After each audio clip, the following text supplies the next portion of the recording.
Salut et bienvenue pour l'épisode 2 du podcast. Donc je suis Alex Borto et aujourd'hui on va parler d'un article que j'ai lu hier matin. Du coup j'ai pas eu trop le temps de faire cet enregistrement hier.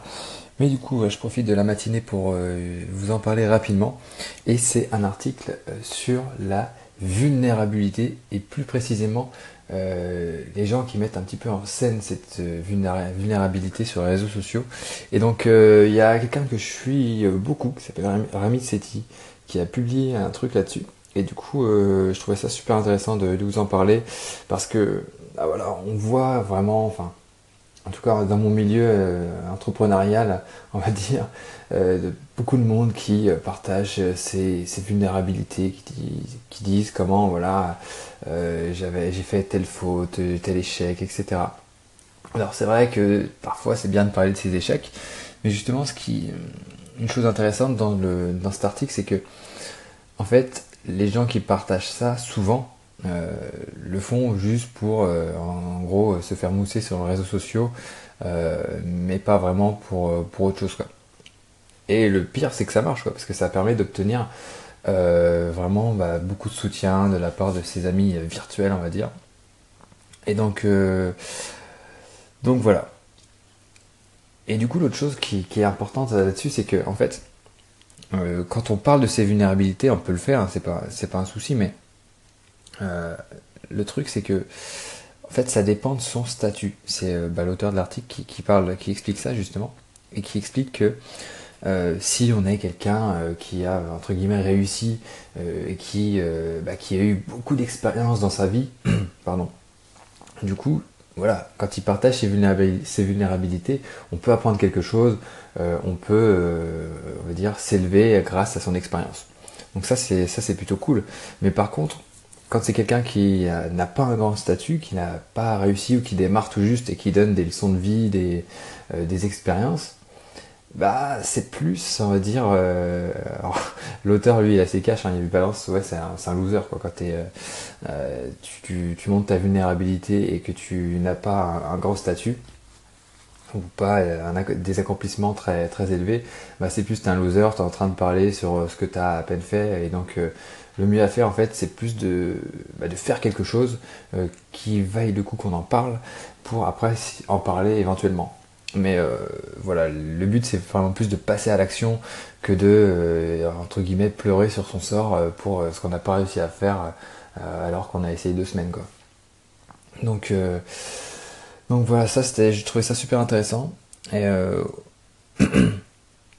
et du coup, l'autre chose dont je voulais vous parler, c'était justement sur la fin de l'article. En fait, il explique que en fait, c'est mieux, plutôt que de se baser sur la vulnérabilité, c'est plus de se baser sur l'excellence. C'est-à-dire il faut se défoncer pour arriver à créer quelque chose qui soit pertinent, qui vaille la peine qu'on parle de ça. Et donc, ça sera beaucoup plus productif. Et il donne l'exemple de 2 personnes qui veulent devenir écrivains, par exemple. Et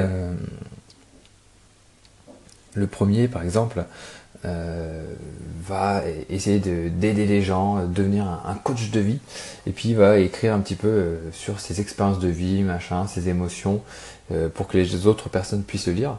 Et puis le deuxième, lui, il va prendre une autre approche.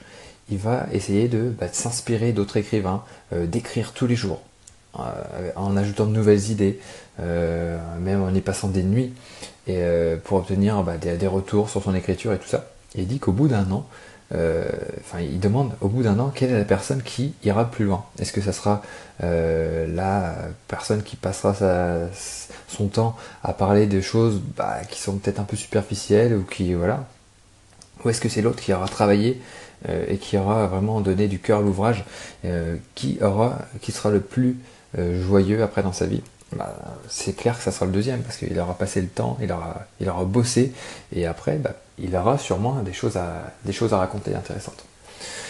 Donc voilà, il vaut mieux se focaliser sur l'excellence que sur la vulnérabilité. Mais parfois c'est quand même bien de parler de vulnérabilité. Bon, en tout cas, voilà, je voulais vous parler de ça. Je vous mettrai le lien en dessous. Donc Ramit Sethi, I will teach you to be rich. Allez, ciao, merci.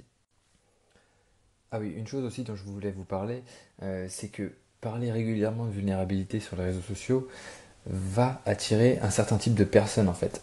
Et c'est pas le type de personne qui va vous tirer vers le haut, qui va vous aider à évoluer, et ça va vous enfermer un petit peu dans une cage de hamster, et du coup ça va vous entraîner à parler davantage de vulnérabilité, parce que comme je vous le disais, ce type de publication est très apprécié, les gens te supportent, etc., te disent ah bravo pour ce que tu as fait, blablabla, ils te passent de la pommade, mais du coup au final ça t'aide pas vraiment à avancer, ça t'aide pas vraiment à obtenir de meilleurs résultats dans ce que tu fais, etc. Ça va pas te pousser vers le haut, quoi. Donc attention à la vulnérabilité, ça peut être intéressant parfois d'en parler, mais à haute dose ça peut être carrément néfaste. Donc attention à ça. Donc je vais refaire ma petite conclusion du coup.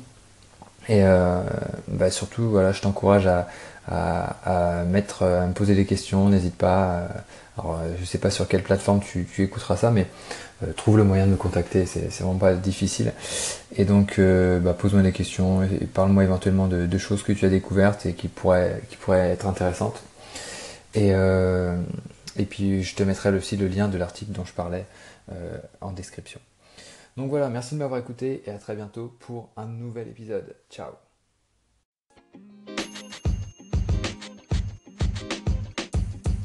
The podcast you just heard was recorded with Anchor. If you want to make your own, download the Android or iOS app completely free from anchor.fm/podcast. That's anchor.fm/podcast.